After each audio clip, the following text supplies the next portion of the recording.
and making sure that they are actually at the heart of those discussions as well. One of the UK Sport at the moment is managing a piece of research which is looking at safeguarding in sports for development organisations, and it's including national federations, international bodies, grassroots NGOs, and I know a lot of you here at the right now are actually involved in that piece of research. But we're actually piloting 11 principles, is what we're calling them at the moment, and they're kind of really basic things of actually what kind of sports for development organisations, any kind of sporting organisation really should have. And it's not rocket science, they're not kind of complex things, but they're things such as having a child protection policy in place, things like having a procedure. So if a child was to come to you and say, my coach did this to me, what would you do? Rather than kind of being reactive and thinking, oh, actually, we need to start, pulling together a format for someone to fill in, just kind of having those things in place. But fundamentally, at the heart of this, making sure the children know that this is in place as well. I've worked with a lot of organisations who have got some incredible policies out there, but when you talk to the children, they're not massively sure about what's there in place. They know they're protected, but they don't know, for example, who they'd go to if they have a problem. They don't really know what should happen. And actually, that's really, really important. And just to sort of draw on an example in Latin America, when after this consultant finished giving us this incredibly long, huge manual, we decided to actually just kind of scrap that, and we went back to the drawing board. And actually, one of the first exercises we did was actually pulling together a group of children and saying, what does safeguarding mean to you? How can we as an organisation protect you better? And ultimately, they are the experts. They know what it is to be looked after. They know what it is to be protected. They know what it is to be able to come to an organisation, play sport, and feel safe. And this is kind of, something really fundamental. And so from this, we developed, say, a child-friendly child protection policy. So taking that manual of yay thick, reducing it to an organisational policy of about that thick, and then a child protection manual of 3 pages. And this was something that was in pictorial form, which was then addressing kind of the needs that we had a lot of illiterate children in the organisation, so it was making it accessible, but then actually really getting them involved in that journey as well. So things like asking the children to sort of induct the new arrivals, rather than me sitting down saying, okay, these are your rights and this is how you can be protected. Nominate some of those peer leaders. I know a lot of you work through peer leaders. Nominate them to actually sit down and explain to them what their rights are, how can they be protected, what should us as an organisation do. That way you're constantly involving the children around you, and it doesn't become just an organisational policy, it actually becomes a live policy, something that is very much inclusive. It's not a manual that kind of ends up on the shelf, dusty and is never used. It's really actually something that's very much alive and as part of the organisation as well. And just to finish, because I know you've been listening quite a lot to us, but just to kind of reiterate the fact that safeguarding, it is a huge, huge task. It can be broken down, and there are lots of organisations out there that are really actually acknowledging that it is something very fundamental, something that is incredibly complex, but there's a lot of resources out there now to help. And that safeguarding is ultimately a journey. Once organisations kind of reach that kind of standard and they get that stamp of approval, it doesn't mean it ends there. There's a lot more that needs to be done, and organisations should never really be complacent that, if they've ever got a badge of approval from, say, government ministry or an independent safeguarding organisation, it shouldn't end there. It really does need to continue. And as I said, by involving those children in that journey, you really will kind of help to kind of keep changing that policy and ensure that you're responding to the changing contexts as well. Thank you. Thank you, Poonam. I mean, that's really quite a wide spectrum of experience that you just got. But now we haven't even begun to touch on some of the new threats. I mean, we're seeing, for example, the rise of cyberbullying. We're seeing the rise of online sexual predators of children and so on. So it's, as Poonam just said, it's literally a very rapidly moving target when we talk about safeguarding children in a variety of environments. But now it's your turn. So if you'd like to ask a question or make a comment or share your own experience, just find a mic. I believe there's people that have mics. Find a mic and tell us who you are. Tell us what organization you're with, and then if you want to address the question to a particular panelist, tell us who you want to answer that question. Good afternoon. My name is Thảo from Football for All in Vietnam project. And actually, I have two parts. First is about sharing, and I also have the question. I'm very happy to hear on the sharing from all other organizations doing about child protection policies. And we actually also have child protection policies in our project. And we actually make it really practical, because when I study on the child protection policy from the government, then I was so surprised. I have no idea that we have those child protection policy, and it's so in detail, and it really thick. Why no one know about it? So we make it into 15 pages, and we also include good practice for community to read that, to understand that if they in that situation, how can they not? And we also have the math at the end of the child protection policy to show the people if they have make those abuse case story, how do they report and who they approach, and if though is the welfare officer, how they have to go through any agency to get that. And then we also see that it's not only the children, but it's also the awareness of the elders, of the teachers, parents. Because when I went to the field trip to the football tournament, then I see that in front of me, the teachers hate the child just because he's naughty. And then he's just look at me, because I observed that situation, but I couldn't do anything. I feel outside of my, because in our society, then if I just go to tell him that do not do wrong now, you abuse the children, then they will take it really offensive, because they are older than me and they are also a male. Then they think that they are more experienced, and they don't want someone younger than them, also female, teach them how to do the thing in their life. So we have that kind of policy now, and we see that it's not enough just to give out the policy. It's also how to train the people, how to get there with the. We also have the peer leader training course for the young girl from around 6 to 15 years old, to make them spread the information around the community. And so that is for my sharing. And I have the question is that, because I observe that what I know is that there's a big number of the people who cannot read here. So how can you make the policy to read those people, because they cannot read? So how can you? And the second question is that, and I see that is because you said that it will be more safe to get more girls to play. Is it not that safe if you don't have women and girls in that playground? But I see here it's extremely unbalanced about gender. I know it before when I came here, but I still get so surprised. I get so shocked. And then I see, so did you do anything with that? And if yes, so how can you manage to make the situation better? Because I saw that I went to the metro station, and there is one, the first carrier is just for only women. And I see that it will be for human safety to protect us. But when I went inside, then I just thinking in my, is that a good or sustainable solution for a long time? Yeah, thank you. Thank you. Let's take a few questions, comments before we start to respond to them. Thank you. My name is Derek. I work with Beckwood International Leadership Development in Ghana. Derek. And I think Tao just took some of the things I want to say. I'll be very brief. We would observe that institutions and other interventions like SPC, among others in the society, are all human construct. These are things we've constructed and created in the society. And in the same way, some of these constructions and interventions are contradictory, or they fight each other. Why am I saying this? My program, Beckwood International Leadership, collaborates with a wide range of organizations, sports for development organizations in Ghana.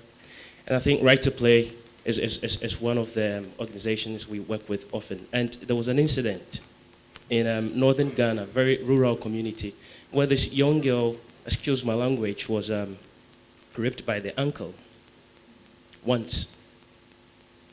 And I think Right to Play was in the forefront.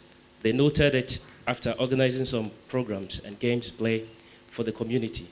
We intended to report this case to the police station, but nothing worked out. We tried and tried, nothing worked out. This lady got pregnant, gave birth, and then after some years, the uncle raped this girl again. And the funny part of this story is that he did this in the cemetery, the second time, on the tomb. We tried again, and then the community rose against us. They rose against us. And why am I saying this? This is a very good intervention, sports for the SPC, Safeguarding and Protecting Children, and it's so passionate. And you need passionate people to lead these interventions. And the community simply did not agree. And just like she was saying, traditions, culture are some of these things that we have created, and fighting or contradicting some of the interventions that we deem fit in these time of the world. So I think the panels have spoken very well, excellently well, engaging the children. Rachel spoke about the children being their own advocacy, and Nachawi is speaking of the fact that sports for SPC should be incorporated in every organization. But the problem is, how do we involve other agencies of the community, the family, the opinion leaders are the people that we should involve, because if their children, if they told their children, don't go with this organization, don't go with this, obviously they'll keep mute. All our reporting was null and void because the child involved was not willing. Basically because it's been told is your uncle, and in our culture, this don't allow us. So how do we try to tackle these things, especially when traditions, customs don't allow us? Thank you. Thank you. My name is Parul Chet, and I am from Gujarat, a grassroots organization called Saisho. We work with children and underprivileged children and youth in the slum communities. I have two major concerns or questions. I totally agree with Shantaji about the attitude of adults and the structural violence that we are propagating as society. Particularly, even though we have the right to education in place, there are hardly, it is properly implemented. Like we have it's mandatory to have the committee in any organizations where there are women to protect the women. But there is no child protection policy in schools or in the organizations which are dealing with children. How can we make sure that we have such policy where children are involved and where at least half of the committee members are children themselves, including half of them are girls? So how can, as the practitioner, we advocate for that? So that is one thing that I want the panel, expert panel to comment on. And the second thing is that even though we totally agree with the fact that the sports and the games are extremely important for the total holistic development of the children, but either in the community or in the schools, we have not provided the space or opportunities. Forget even about the material or anything, but there is no space in the schools. There are no teachers to teach the children or expose the children. Like we are working in the slum communities, and one of the major research that our children did and that the major concerns that the children have come up with is that they don't have any space to play. There is no children's space in the community. So when we are not even providing them anything in the schools or in the communities, how we are going to encourage the sports and the total development to a large and a massive underprivileged children? Of course, in the big schools and all those, the playgrounds, it's there. But there, again, as some other mentioned, that there is so much of pressure of studies, and the sports are considered like, most neglected extracurricular activities that is not encouraged by parents, by teacher, or by society. So how can we address these issues? Thank you, Parul. We'll take one more question from that lady there, and then we'll come around for a second round. Hi, my name's Rashi, and currently I'm a student. I'm a fellow at the Young India Fellowship. The question that I just wanted to ask to the panel is, we were all talking about protecting children from adults, but what about protecting children from children? Because a lot of abuse, bullying, etc. happens between children. That's about it. Thank you. Who wants to start addressing these questions? Maybe I'll start with you, Begur, to take on this, the India-specific parts of these questions. Take two of them which are related to some of the issues what one can do with especially safe space for play, as well as the issues around RTE. I agree with that, as we have been talking about, having the policy, having the law, that itself do not suffice us, but the need for more advocacy, the need for creating a space for implementing this, that it itself becoming more viable and more important. Definitely there are issues around provisions, what has been laid down even in RTE not happening in reality. That is something which itself, the RTE compliance schools, if you look at the parameters of how schools becoming RTE compliant, and one aspect is having a playground and subsequently the support material, and even the part-time physical instructor where the upper primary school can have. Now these are at least certain basic things which has been envisaged. The issues are around still not happening, these things. Now I think that is where I think either with the existing mechanism of Sarva Shiksha Abhiyan program, which says that funds needs to be allocated and needs to be tapped at that level. One, we need to constantly work with the district level functionaries or the block education officer functionaries as to how, when this is a mandate, I think why is this not happening. I would give one example where there are, I believe, colleagues from Maharashtra. In Chandrapur, I think either Basant or Mayur is there who would also tell probably, where they have been able to work with the district magistrate to get appointment of physical education instructors as a part-time physical instructors to begin with, and also working with communities to make the safe playing area. One is like working with the systems, whatever the best possible. There is another angle in terms of tapping about other, either with regard to the PICA, whatever the program, Panchayati Yuva Khel Creed Abhiyan program that actually is being implemented. Also other programs of other ministries or other departments.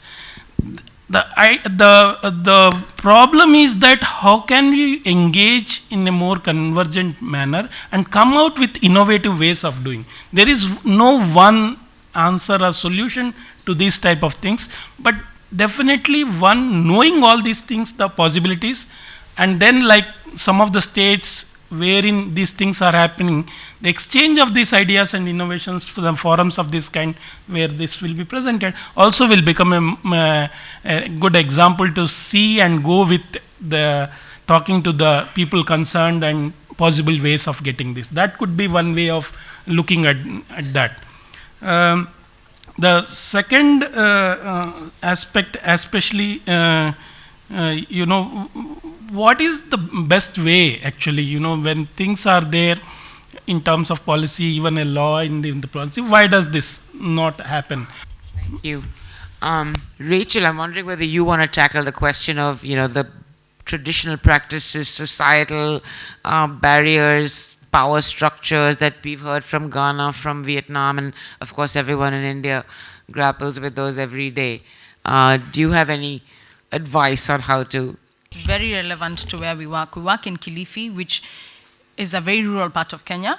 And so a lot of the challenges that we face include backlash from the community when we try and implement, and in there sometimes their views that we are imposing these notions of children's rights.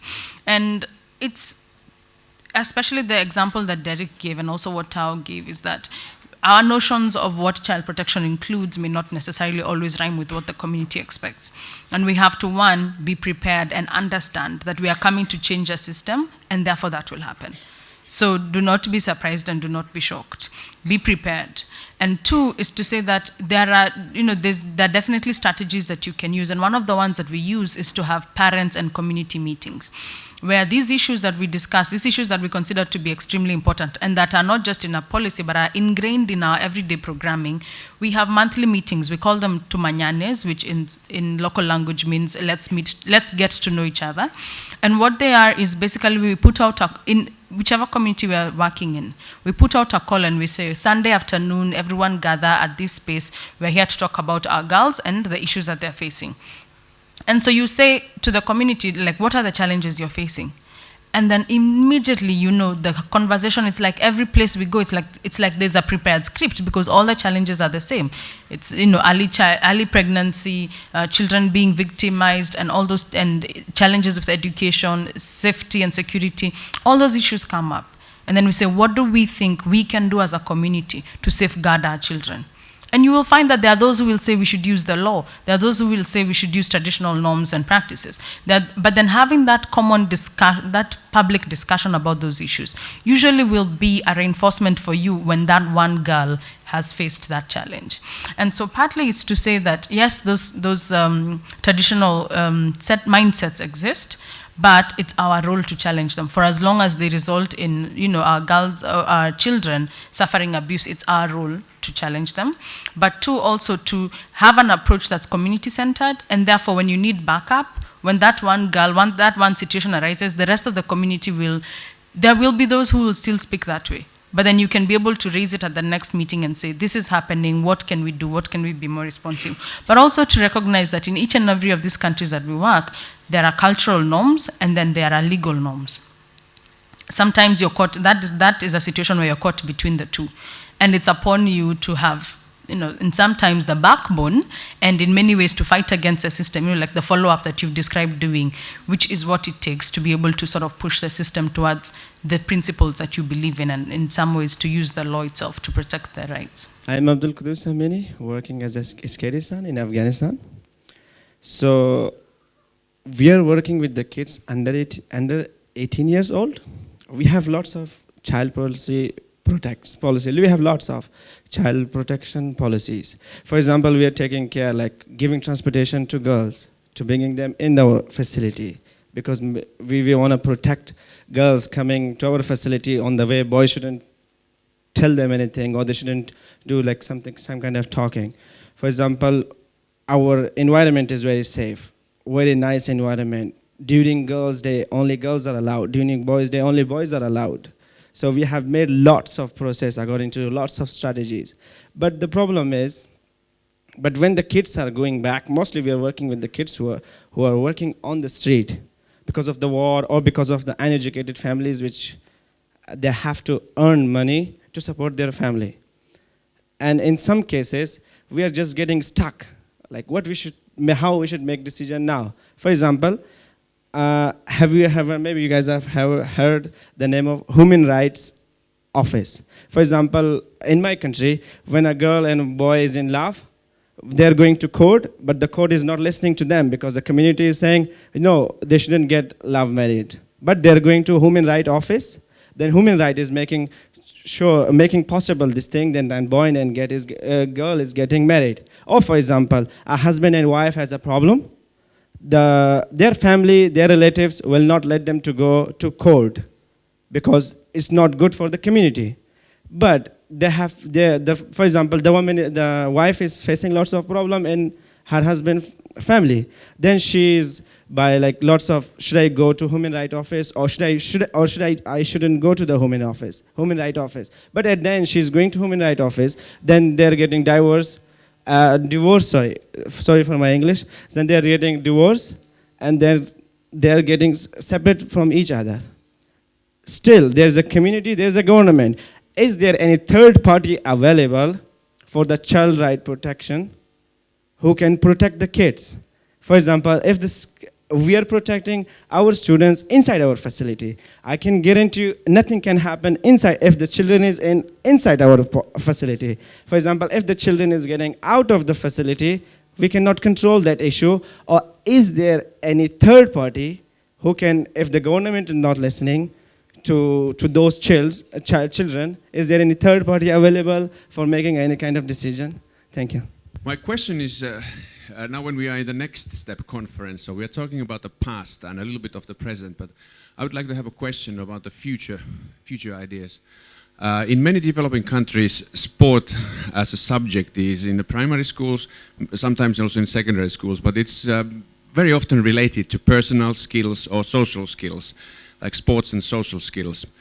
So when going a little bit forward, do we have any common understanding or any ideas for the future where we can put our strengths together in order to have an impact on also on the curriculums, for example, at the teachers' colleges, so that this kind of a safe environment, child protection through sports can be already included in the whole system in the society? Because there are tens and tens of different organizations doing their own bits and pieces in the business on these related issues in various countries.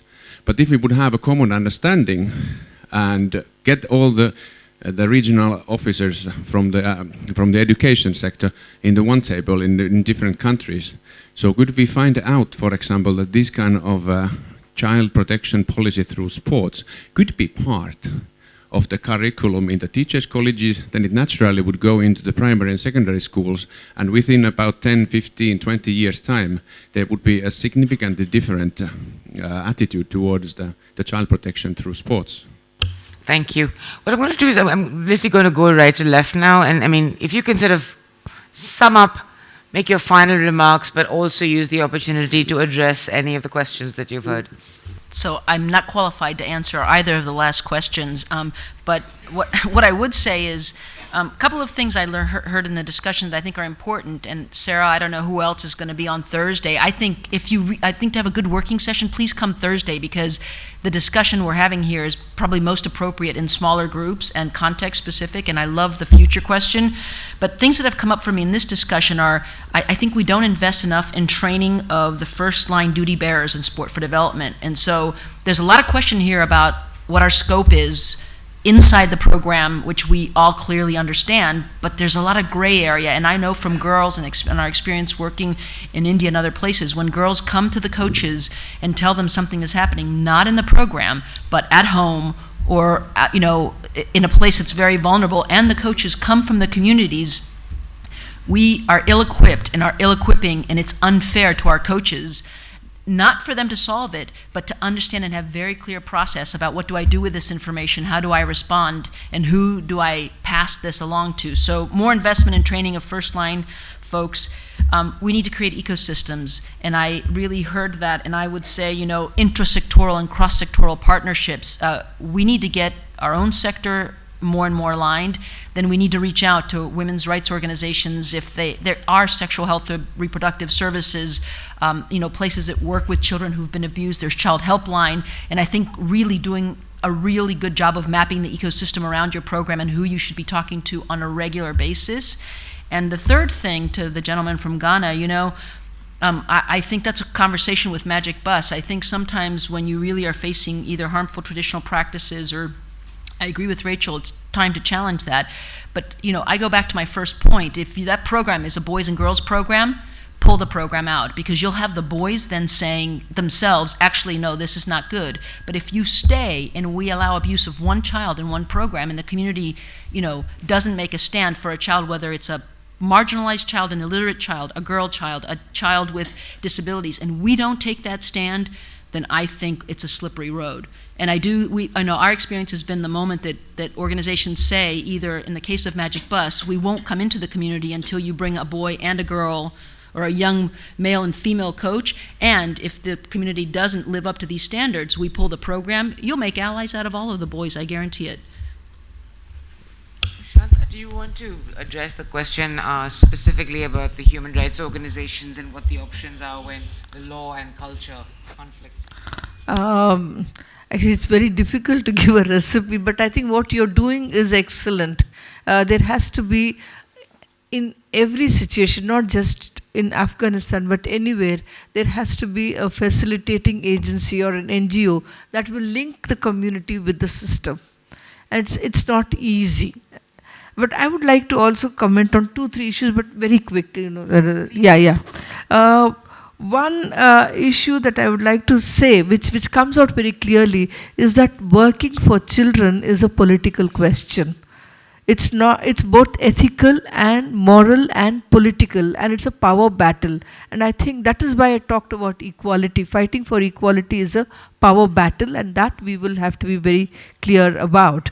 And when we are taking the issue of a marginalized child, a girl child, here we are actually defying the existing authorities and structures of power. Even the tradition and culture, we are defying. And in resolving the conflict, we are creating a consensus. The process of resolving a conflict is a process of creating a consensus in favor of children. I mean, these are very large things that I'm saying, but I think it's important to know what we are doing actually. What we are actually doing is resolving conflicts in favor of children, and through resolving conflicts, we are creating a dialogue. We are winning over stakeholders, we are winning over teachers, we are winning over what Rachel has said, many stakeholders, and also even what Maria has said. You know, and how do we sort of win support in favor of children in resolving the conflict? So we must think of it as a battle, but then not like other battles. Here it is possible to change mindsets. We start with the assumption that it is possible to fight tradition and create new traditions, create new cultures. That is what Rachel has talked about. How do you create new cultures? You can't live in a society with tradition, without culture. But here we are talking about creating new traditions, new cultures, and resolving conflicts in favor of children. And finally, I think I would go by Begur. I should think the key is education. Without education, I would think that protection still remains, largely a great compromise. A child's fate is sealed if there is no education, and if there is no right to education, and if they are not in a school. If they are in a school, they play, they sing, they dance, the possibilities are immense. If they are not in school, they are left unprotected. So I would go for schools, education, and anchoring every other issue around education, which means even noon meal program. You know, everything comes with the institution of the school. And I think we must talk about school and protection together and not as two separate issues. Poonam, any last words? Yeah, just to address the question from the Vietnamese NGO. I'm sorry, I didn't catch your name. I think we need to just probably move away from the fact that a child protection policy has to be written. It doesn't have to be at all. A child protection policy can take any form you need it to be, as long as the children understand it and the organisation understands it. So, for example, in your case, in terms of the illiteracy, so for example, a pictorial form of a child protection policy would work really well in terms of making the children aware of the child protection policy. That can be done through music, that can be done through drama, it can be done through dance, any kind of sporting activities as well. Asking a child to sort of sign up and say yes, they understand their rights. That can be done on a video. It doesn't have to be kind of anything written. You can be as creative as you like with it, as long as ultimately those children understand what their rights are in the organisation and how that organisation will protect them. You have an absolute blank canvas in terms of how you want to do that. In terms of your question, Derek, in terms of the sort of rape of the girl by the uncle, I think Rachel answered that beautifully, and what Maria added as well.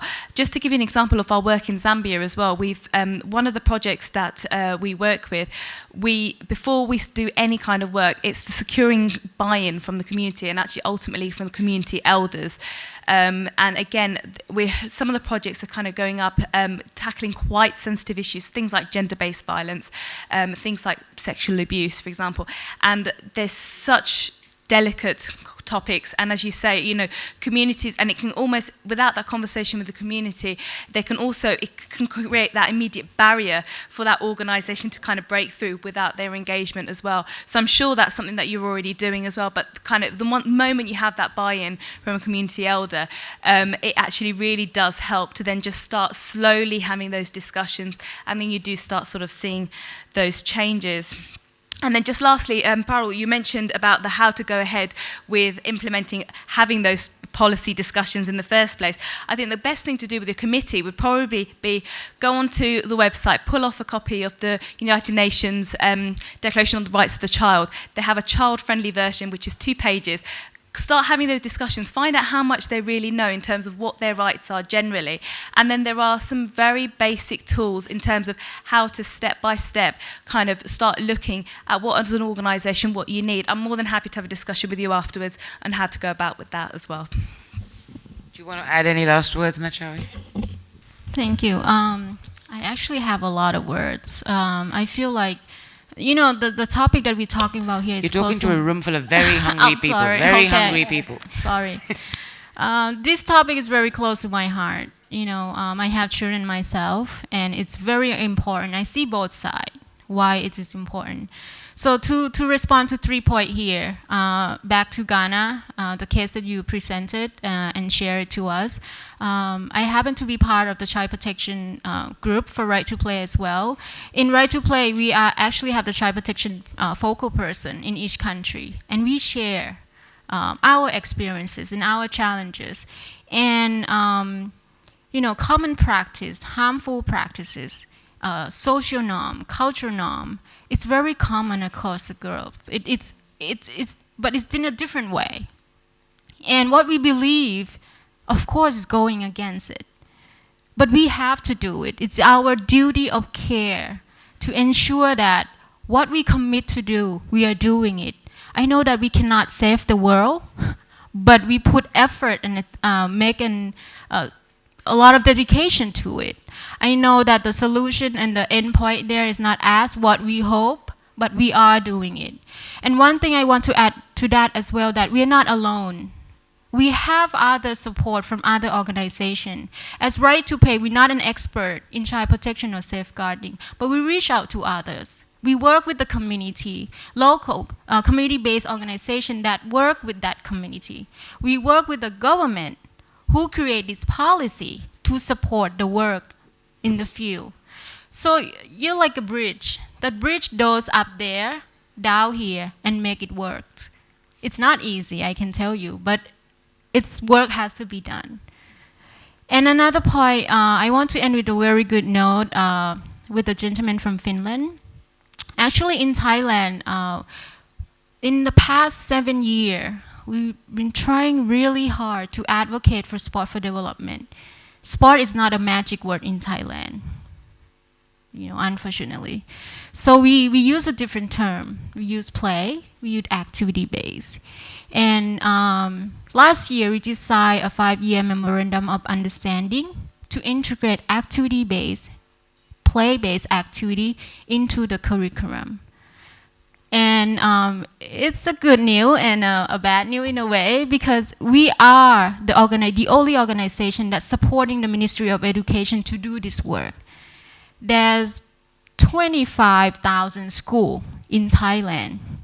We cannot do this alone, of course, but at least we have something in the paper saying that children will be able to enjoy learning in the classroom, learning math, science, social science, or art, or whatever, and enjoy that beauty of having fun in the classroom. And also with the Ministry of Justice, that we work with the youth who have a conflict with law as well. We also signed a memorandum of understanding, and we use sport and play as a way and a tool to rehabilitate those youth, to help them become a better person in that facility. And when they go out, they have a certain aspect of life skill that won't bring them back to where they're at today. So I would just want to leave it like that. Thank you. Thank you. So to loop this back to where we started from, our children are facing an unprecedented level, I think, of threat, and old threats, new threats, entrenched power, entrenched beliefs. What you've heard today, what I've heard today, I've learned a lot, is that we do have a lot of the ingredients of what we need to combat this. But clearly we need to do much more working together, much more convergence, much more collaboration, and I'm so grateful for platforms like this that allow this to happen. Thank you very much. Thank you to all my panelists. Ingrid, thank you for facilitating and enabling that conversation to happen. Audience, thank you so much. I know you're hungry, but this was a great discussion, and I'm so glad we all stayed inside to listen. There's just a few quick announcements we have. This belongs to somebody, so I've got it in case you want to pick it up. Also, someone here has lost their backpack, and the kit that was given to a speaker, it was somewhere towards the back of the room. So in case you see something lying around, will you just let me know, please? Finally, we're going into a 45-minute lunch break. I'm sorry, there's a little bit less time for lunch, simply because we want to begin with the workshops fairly quickly. Post-lunch, this hall will be divided into 3, and there will be 3 workshops, one on scaling up, one on monitoring and evaluation, and another on how we can develop effective curricula for sport for development programs. So I'd request you to please take your bags with you, because the hall will be rearranged. And yes, final really nice announcement to make. At 7:30 this evening, we'll be having like a cultural evening here, and everybody's invited. So please do stay and come in all your finery, and we promise a great time. Thank you.